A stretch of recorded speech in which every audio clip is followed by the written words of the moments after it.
The entire history of human migration around the planet through ever-changing environments can largely be attributed to the most primitive need of all animals, the search for food. I've always been fascinated by three questions. What did our Stone Age ancestors eat? How was the food prepared and cooked? And how did they know what was safe to eat?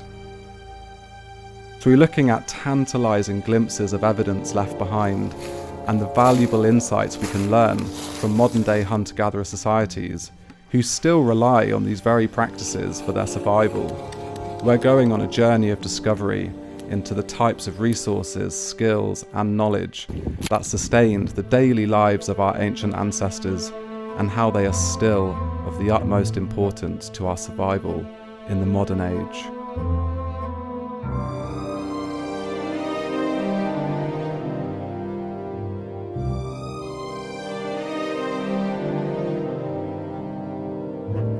By keeping alive the skills and the knowledge and the wisdom of our ancient ancestors, we're not only able to achieve a more sustainable and healthy way of living, but for those reasons, we will also take more seriously the goal of conserving our wild spaces for generations to come.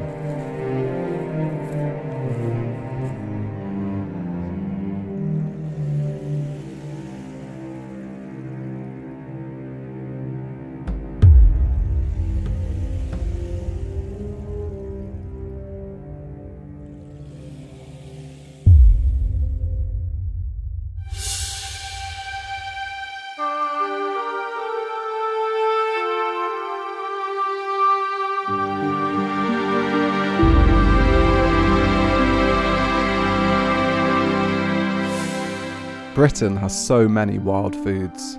It's easy to imagine the school textbook portraying our brutish ancestors living a difficult existence, with food being scarce and the hours of every day spent looking for it.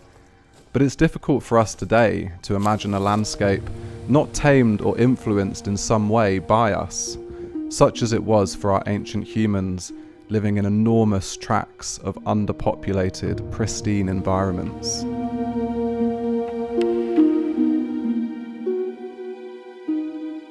But I think the opposite is most likely true.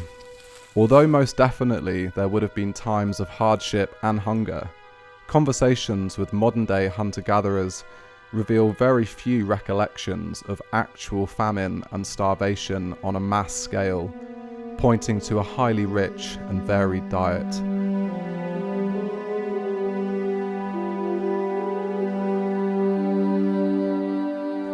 Something that speaks to me strongly is the notion that people of the deep past, tens of thousands of years ago, had much more spare time on their hands than we do, but fewer external distractions, meaning they were able to quietly observe and predict the cycles, behaviours and patterns of the world around them, including the stars. This knowledge was passed down over vast spans of time, ensuring that our intimate knowledge of and relationship with our land is maintained for future generations. Yet somewhere along the way, the line was broken, skills were lost, and wisdom was forgotten.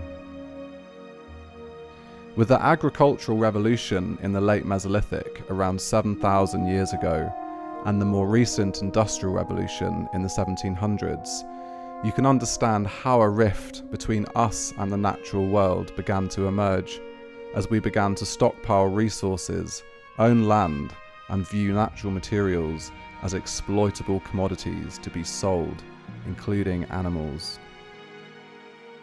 In a time of great spiritual and cultural confusion and the intentional erosion of our culture, identity, and traditions, nothing could be more important than reconnecting with our land and country through the ways and minds of our ancestors.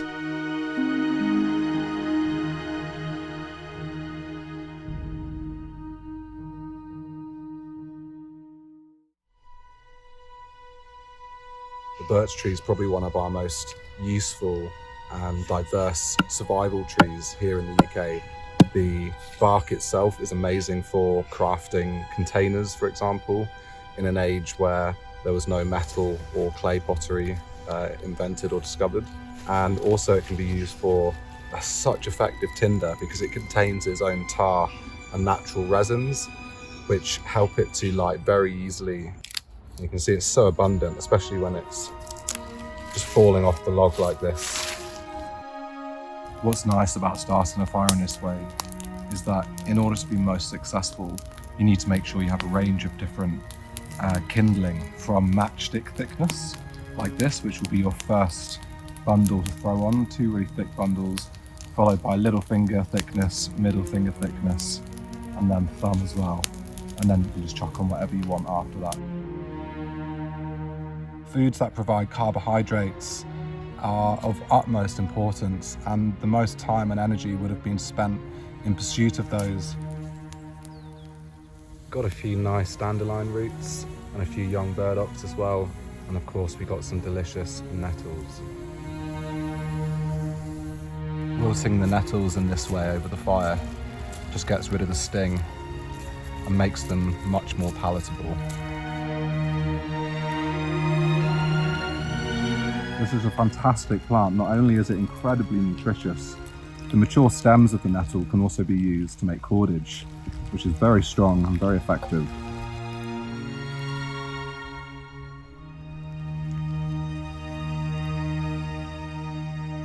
It's hard to know exactly how our ancestors knew what foods were safe to eat, as these methods have been lost in time.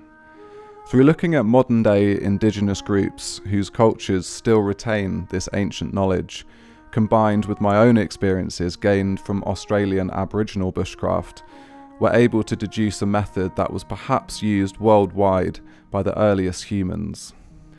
It works by testing the food in increasing stages of sensitivity on different parts of the body, starting with the inside of the forearm to the lips, tongue, and inside of the mouth. After waiting 30 minutes between each stage without experiencing negative side effects, you can swallow a small amount and proceed indefinitely if it doesn't cause inward complaints or other problems.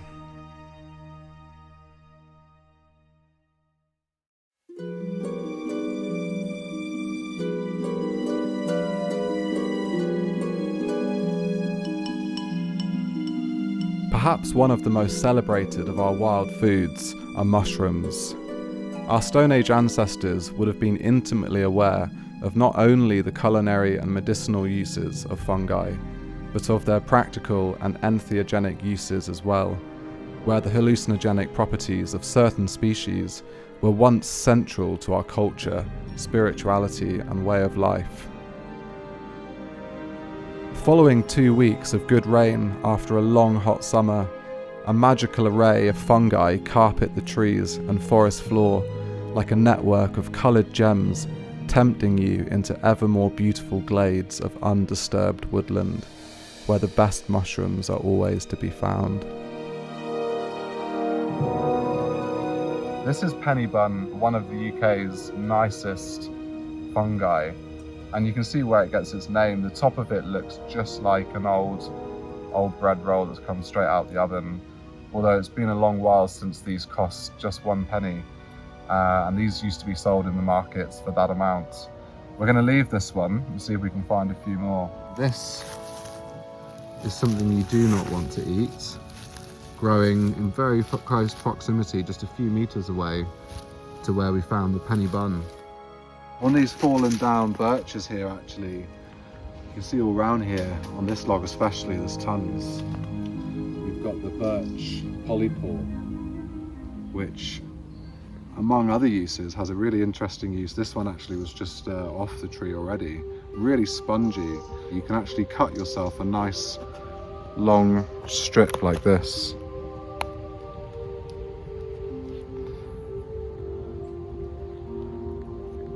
What this is fantastic for is for making plasters. So you've got a really nice, spongy, very, very soft, delicate. If I had a cut on my thumb, I could just wrap that round, as so. It makes a real first-rate plaster, and that's from the birch polypore. Incredible fungus, but you normally see it on dead, fallen down birch trees such as this one. Very easy to identify. Fungi make up a staggeringly high percentage of life on Earth and form a vast underground mycelial network connecting all trees, plants and other fungi, where information can be passed freely, creating an ecosystem that feels self-aware. Some can be deceiving though, such as the vibrantly coloured purple stem of the amethyst deceiver, which is in fact edible, whereas others clearly let you know that they are to be avoided at all costs, such as this enchanting bluing boletus. You'll see this change colour rapidly. As this oxidizes with the air, it turns a very, very deep, intense colour, especially at the base of the stem here, where it has the characteristic red tongue. Although mushrooms are not prized for their nutritional value, they do make excellent additions to meals by bulking them out, as well as adding excellent depth of flavour. Some of the best mushrooms in our woods for these purposes are oyster mushrooms, beefsteak fungus, and chicken of the woods. See where it gets its name? But the texture is exactly like chicken. Really, really beautiful, fleshy kind of texture. Almost peels apart, a little bit like a cheese string, actually. These are old chanterelles, which are really nice. I think I've just spotted the mushroom I've been looking for all day, which is fly agaric. This beautiful mushroom, very noticeable with its red colours and its white spores on top. And if you look down at the base of the stem here, you'll see it's got a bit of a skirt that goes all the way around it. These are identifiers that it's part of the Amanita family, fly agaric, and is incredibly poisonous, but a beautiful mushroom that's been storied in fairy tales for millennia. Psychedelic mushrooms, along with other botanicals, have been added to wines and beer for thousands of years, right up until the Bavarian Beer Act of 1516, which sought to part the masses from their own pathway to spiritual enlightenment through psychedelics, and to enforce Christianity as their only form of worship and path to God. One thing to remember though when foraging for mushrooms is to avoid picking old ones. You can see that they're heavily damaged from rain, but also their missing features and some of the spores on top have been washed away.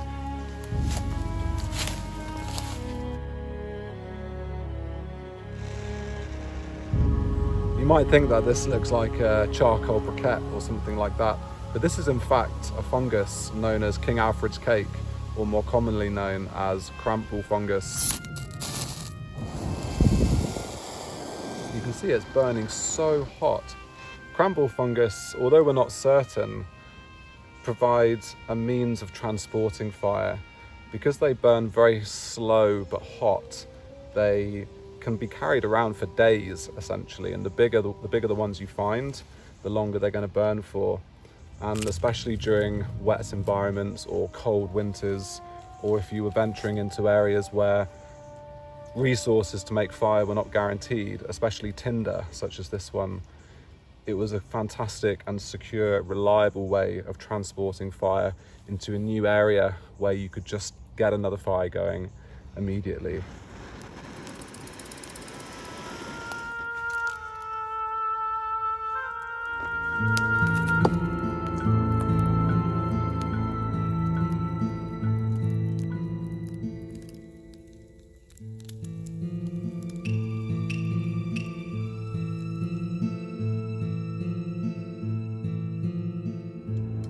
Alongside the mighty yew stands the mighty oak tree, one of my favourite trees in Britain.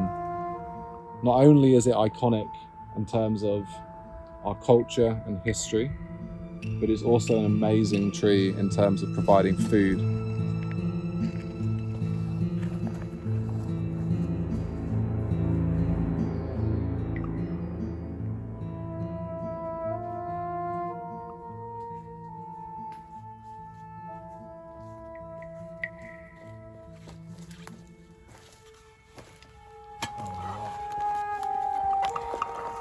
In early autumn, late summer, there's so many nuts to be gathered in England, from acorns, hazelnuts, to chestnuts as well. And around here we've got loads of sweet chestnuts, which are such good eating. And Most likely, large camps in hunter-gatherer times would have likely relocated for several weeks, if not a couple of months at this time of year, purely for the acorn glut and its harvest. But what you're looking for is when the nuts are already fallen off the tree and brown, but without any flaws or cracks in them, because then it's possible that there's rot or maggots and other insects inside. A little test to know that an acorn is good is if you drop it in some water. If it's good, then it sinks. If it's not, then it will float to the surface. So we'll gather a bunch of these. Dude, look how many there are. It's crazy. I've never seen so many bloody acorns, man. Foods that provide carbohydrates are of utmost importance, and the most time and energy would have been spent in pursuit of those. A good example is modern day Aboriginal Australians searching for roots and tubers and other things like that. For example, yams, cheeky yams. Here in England, the acorn is as old as our culture, and it's one of the best sources of fats, carbohydrates, and a bit of protein as well.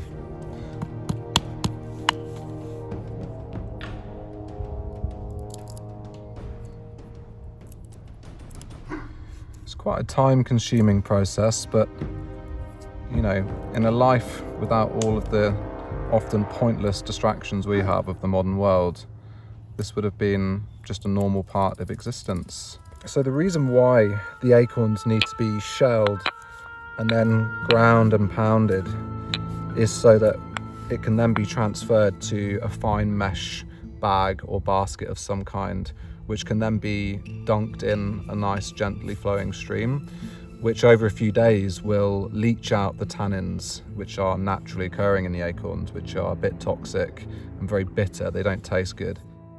Once you've done that, you can take that meal and do whatever you want with it. Mix it with water, other ingredients, fruits, nuts, and roast it to make biscuits or any type of meal you can think of, really.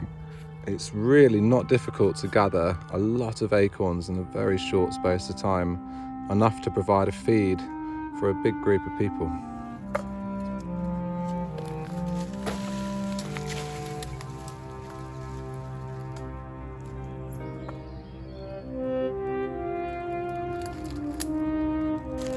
I love the line sort of ribbed effect it has on that.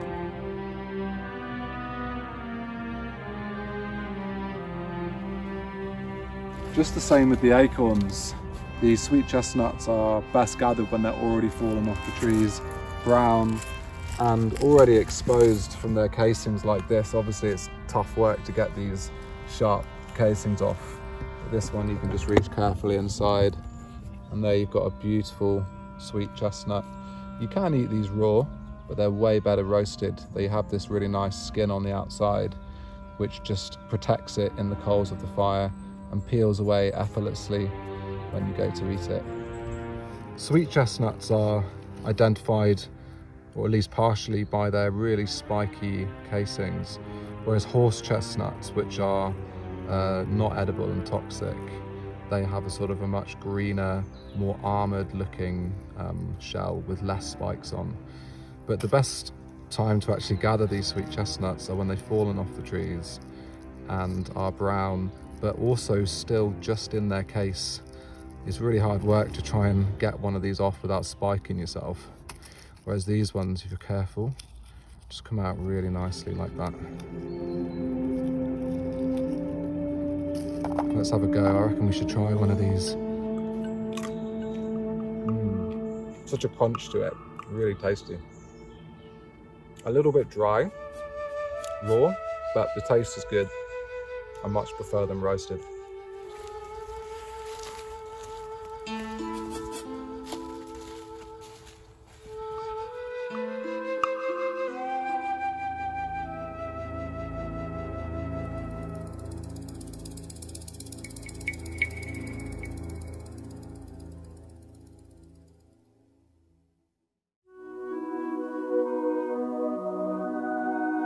This scene is probably an extremely familiar pastime to anyone that's grown up in England.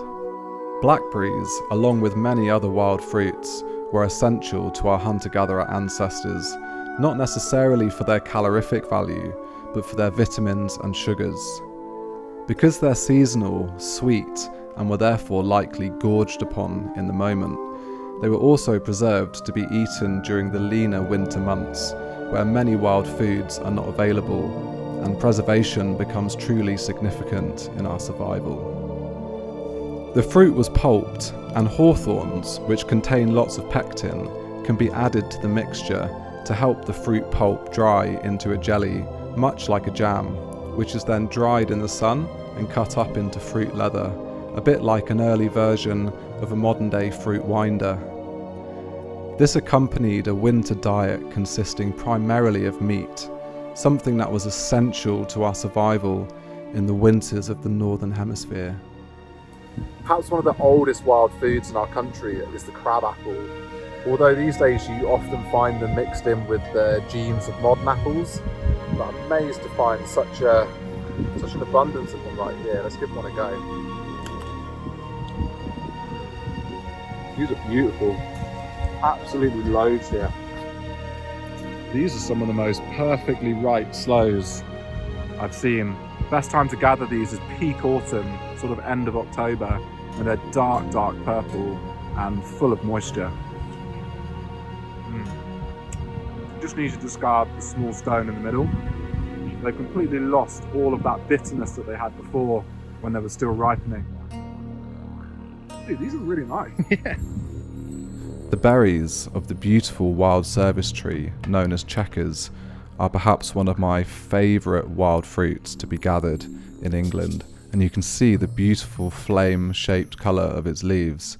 And as you reach peak autumn going into winter, these leaves turn a vibrant red colour, reminding us of the importance of the campfire in the colder season to come. I love this sort of old growth forest right near the water, where you've got oak trees like this one, fully formed, but almost bonsai in style. And that's because they've been stunted by exposure due to fierce winds, which you get right on the coast here. Other fruits to be found, such as elderberries, rosehip, and many others, are rooted deep in our culture and history, and have been used in dishes for thousands of years.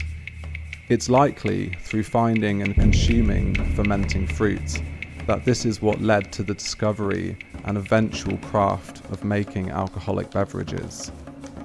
It's only natural that our ancestors, curious as we are, would have mixed the mind-altering effects of alcohol and psychedelic fungi for communal use in their spiritual development and cultural solidarity.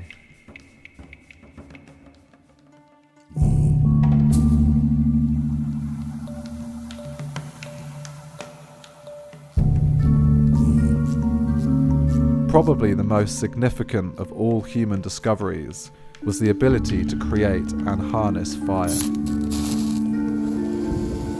Not only does fire keep us warm, but it cooks our food, provides light to lengthen dark days.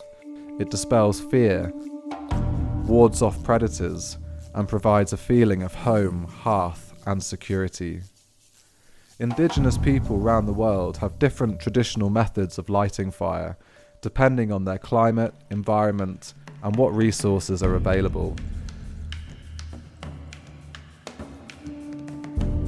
By looking at these techniques, we can gain insight into the ways our ancestors were able to survive. The only two ways you can make fire in a completely natural way in a wild setting is either by friction or striking a spark.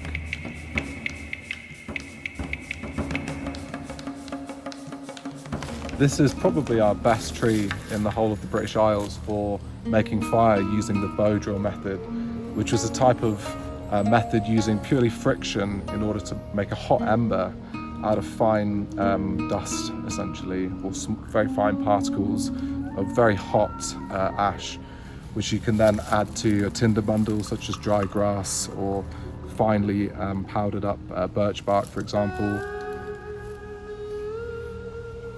Now that we've cut these two pieces from the sycamore maple, we can actually start working on the drill and the hearthboard, which is going to be drilling into.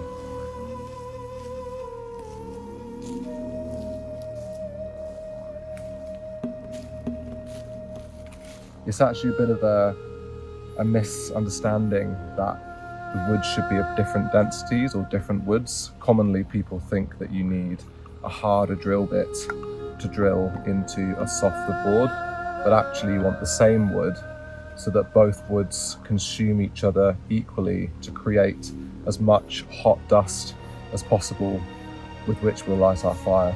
These are perfect because they're already pretty much perfectly straight already, which means that all we have to do is cut them to length, take the bark off and shake the ends. Incredible just how easily and how effectively a piece of flint can actually remove this bark. A knife's almost a bit too sharp. Obviously our ancestors didn't have metal tools and they would have been using flint essentially as the Swiss Army knife of their time. What you're really looking for with the drill is for it to be about the thickness of the thickest part of your thumb, approximately.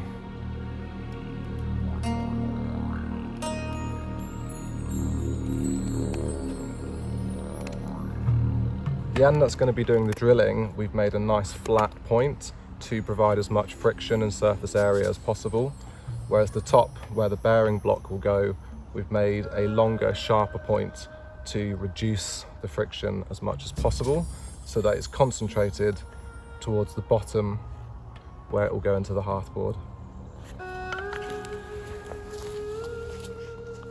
What we need to do now is prepare the hearthboard by creating sort of a flat board on one side for stability, and we've actually got a little bit of a crack opening in one end already where it's been dead standing, so we'll just encourage that with the knife and a baton.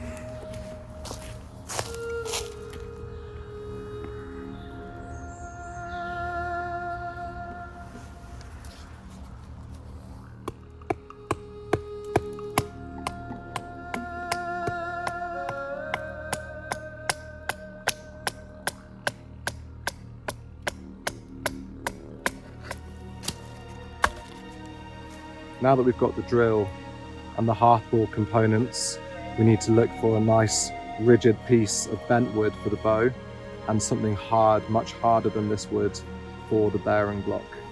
Let's see what we can find.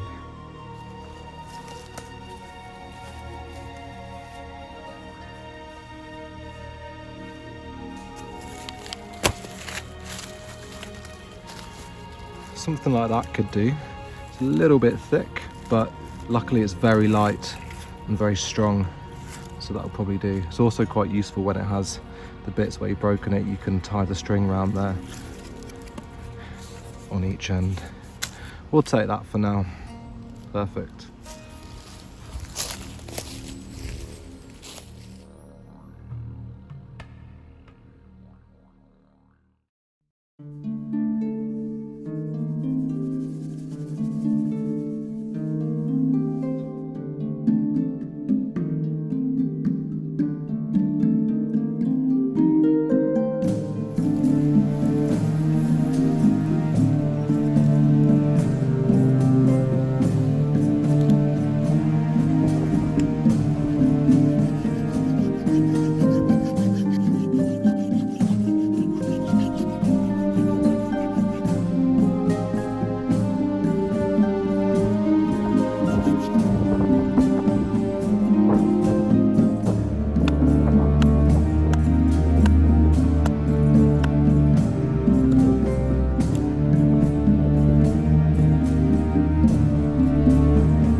I'm amazed to see so many sweet chestnuts still around.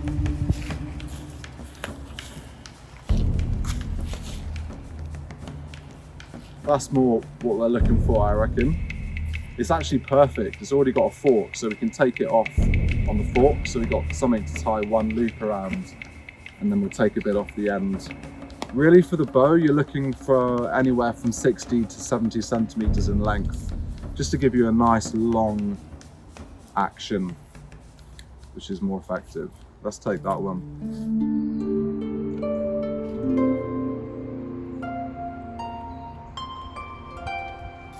Ultimately, it's going to be something like this really fine, dry grass, which is going to go at the center of your tinder bundle, so it has maximum chance of catching from the really fine, hot sawdust that comes as a result of the friction of the bow drill.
These are a few of the sweet chestnuts that we gathered earlier.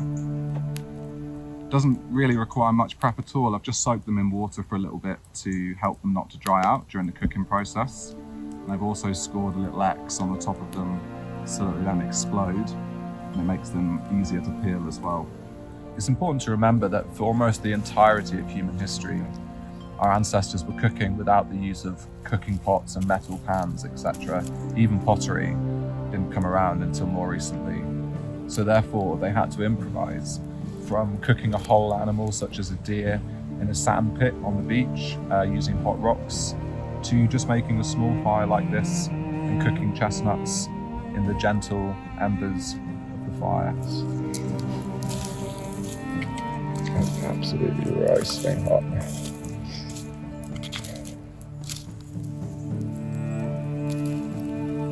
And it's important to leave no trace. When we're done with this fire, we'll saturate it completely with water and then scatter it with our hands. Only then, by scattering it with your hands, can you be completely sure that it's out. Ooh, that looked like an explosion. That was probably one that I didn't X up properly. There it is.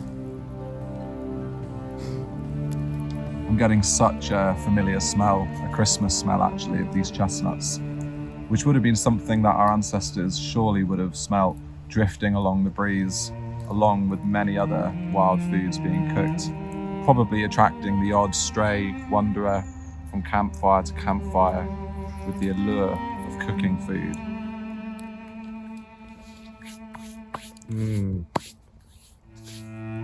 When the shells are almost black like that, they're not burnt, the inside is just absolutely perfectly crisp.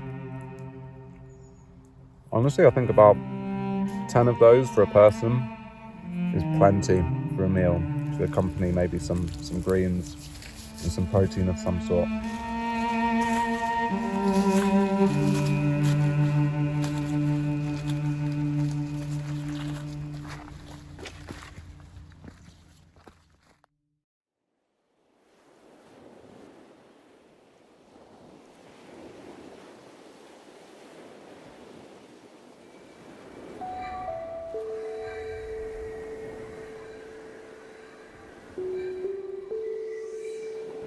Nothing gives me greater joy than to be back in my homeland of Cornwall, where history, which is scattered throughout the landscape, speaks for itself.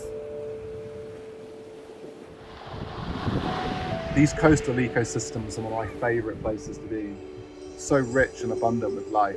There's an old North American Inuit saying which goes, when the tide is out, the table is set.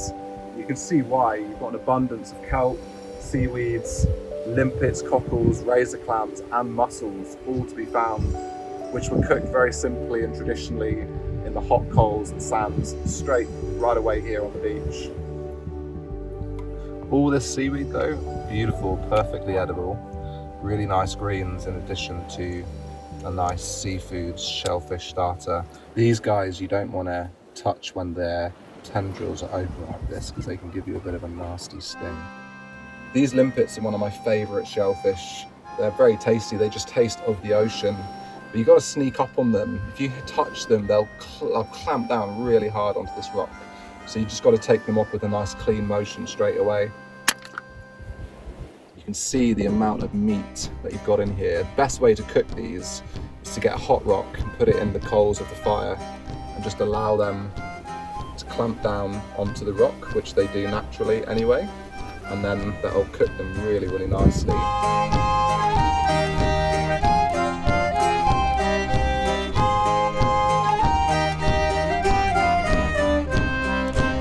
With a wide variety of seaweeds and kelps to be foraged along the shoreline, I'm amazed why they're not sold more in the markets, as they contain more nutrients than superfoods like spinach. To our ancient hunter-gatherer ancestors, the search for life-sustaining carbohydrates was of the utmost importance. These seaweeds and kelps especially that can be found along the coastlines contain an immense amount of carbohydrates. Although these sea kelp can be eaten raw, the nutrients inside are much more readily available when cooked in the coals of the fire. From an abundance of easily gathered shellfish, seaweeds and kale, to fruits and greens that occur all year round, such as sea buckthorn and samphire, it's no wonder our ancient ancestors clung to the coastlines to secure food when they arrived in the British Isles many tens of thousands of years ago. I really love this type of activity, a timeless scene that our ancestors would have been very familiar with. The ease of gathering, minimal food handling and simple cooking of coastal ingredients meant that life was possible and gave people a base from which to explore the vast forested interior of the country. Except for razor clams, I would say mussels are probably my favourite shellfish to gather right here on the coasts. These ones are looking a little bit small yet to gather. The one thing you have to watch out for though with mussels is that they're a bivalve and they're filter feeding. So they actually sort of collect and store any sewage or nastiness that might be here in the area. So you have to be really careful when collecting mussels. Just make sure that the water in the area that you're in is clean. And even though most of the UK's coastlines are very, very clean actually, especially since the 70s with the Surfers Against Sewage Act, which aimed to clean up a lot of our coastlines, it's still something just to be aware of. So yeah, always check the water quality when you're gathering mussels. But these look absolutely fine. I know this area, but I think they're a little bit small. We'll hunt for a few more of a bigger size. Wow, these are some of the biggest limpets I've seen. Fantastic. Look at the amount of meat in there. I really love this type of gathering of seafood, which traditionally would just be cooked straight here on the beach. Something our Stone Age ancestors would have done for millennia. We know this happened because of huge piles of shells left behind, known as midden mounds, which have been found not just in Britain, but all over the world, where after eating, people routinely toss shells over their shoulders, meal after meal, giving us an insight into the richness and diversity of their diet.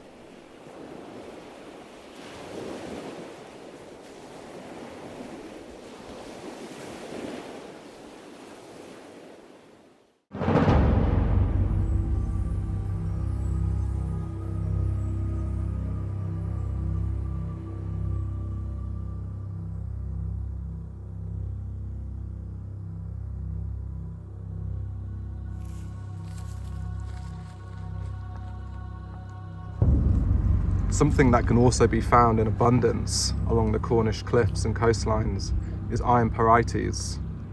Alongside tin, this would have been a very, very valuable resource traded for millennia, not just for use with flint in order to strike a spark to make fire, but also in the manufacturing of tools and weapons as well, really, really consolidating Cornwall's place on the map and in history. Old mine shafts like these are amazing. Nothing speaks more to the importance of Cornwall's heritage and history than these mine shafts.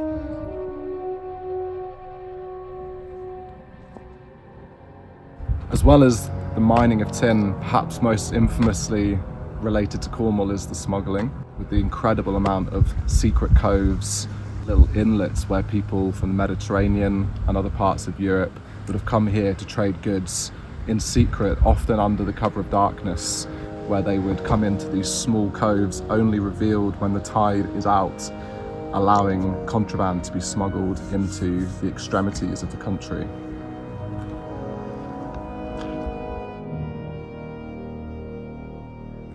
Even though the cliffs of Cornwall are like huge, huge fortresses for the land, you can see the erosion that's taken place here. Absolutely staggering.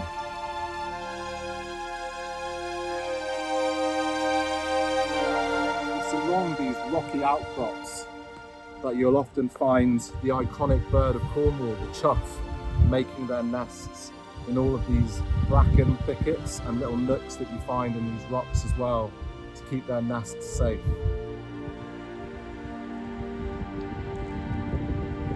For me, there's nowhere quite like this in the UK. The wildness and the sheer raw vitality that you get from these coastlines just fills me with a life that I can't really explain. It makes me feel very proud to call this my homeland and to have been born and raised in Cornwall and to protect its wild beauty.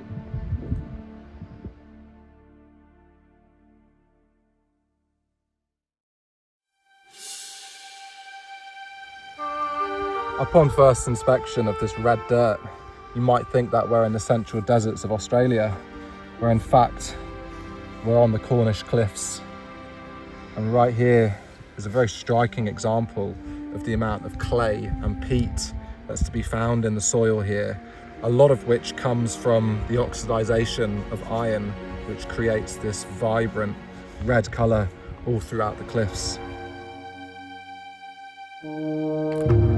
These incredibly impressive rocky outcrops would have been perfect high vantage points for our ancient ancestors, scouting for invaders far off on the horizon.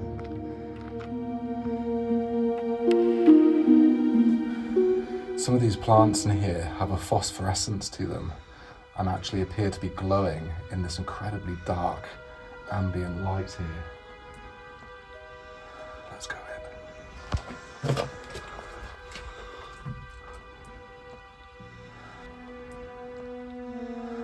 How far in this goes, and I don't think I want to find out.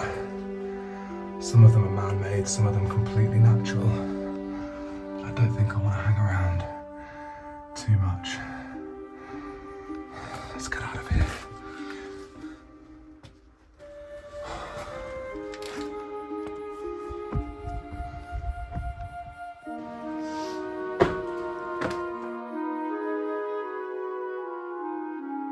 I can't believe the lengths that our ancient miners took to get to such places as these in pursuit of tin. Absolutely amazing.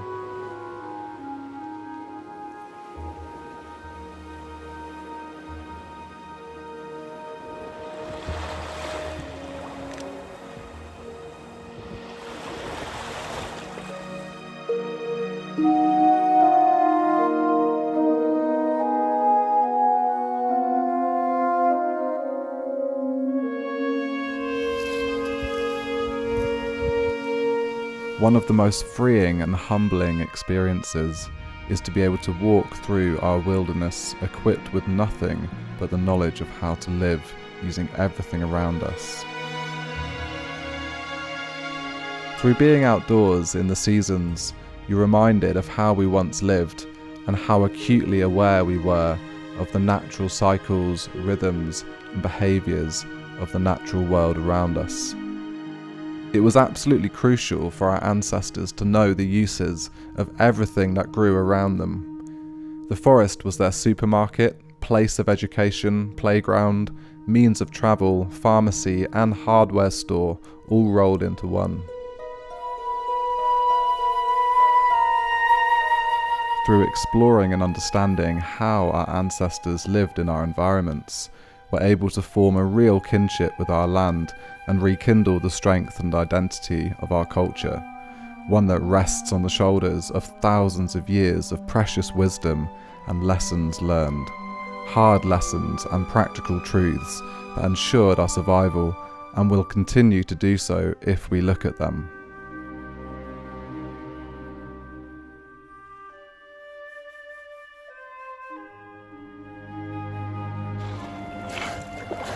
Sea beet is something that can be found all year round. It's a really nice earthy addition to a salad. The beautiful coloured bark of this rusty willow, for example, contains salicylic acid, which is a pain reliever and the precursor to modern-day aspirin. And just to be able to walk around your environment and know this immediately gives you a greater connection to the land that you're walking in. This is golden samphire, which can be found all along the coast, along with the sea beet, highly nutritious. It's almost a bit like asparagus, but with a sort of aniseedy, strong peppery taste to it.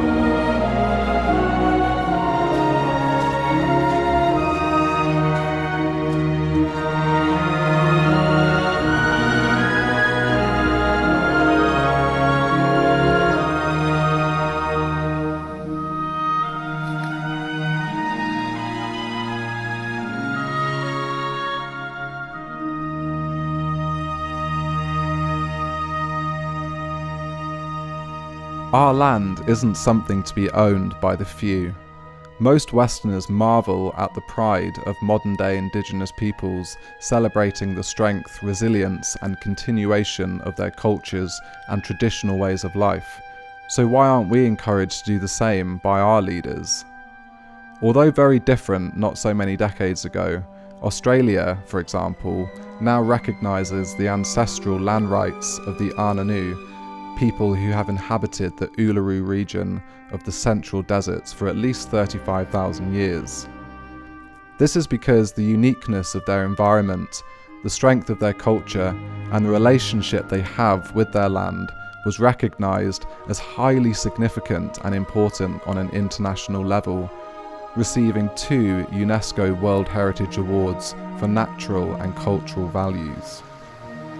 This is something that we can learn from here in Britain, where practical and cultural knowledge of our natural world is essential to securing and maintaining our access to land and wild spaces, where skills, stories and wisdom can be passed down in order to protect our balance with the land. As without it, there is no way for our culture to continue and thrive.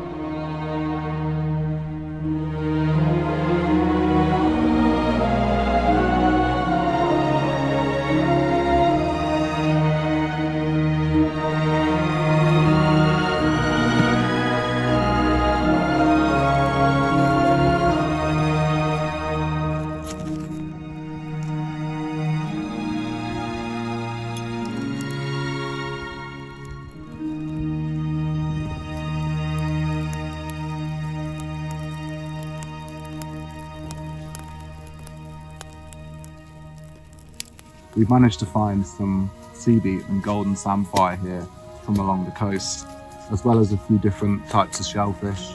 And with the help of a few local fishermen, we managed to get some really nice prawns as well. So we're going to stick all this in the fire and cook it in the way that our ancestors most likely did.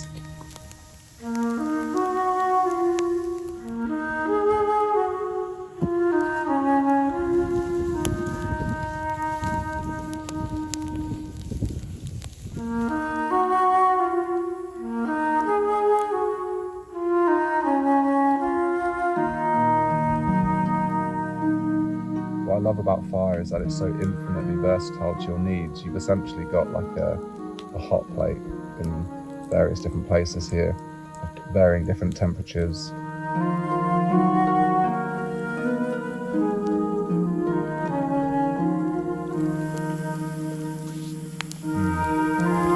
Tastes a bit like an old whiskey. Lovely. Making change isn't something you can just affect thousands of miles away. It starts right here under our feet. By looking at our land with acutely adjusted eyes, a simple walk in the woods is transformed into a cultural and spiritual journey of potential, discovery and adventure, where a practical reliance upon oneself and the bushcraft you carry with you in your mind and muscles affords you the greatest feelings of freedom, satisfaction, and a sense of permanence.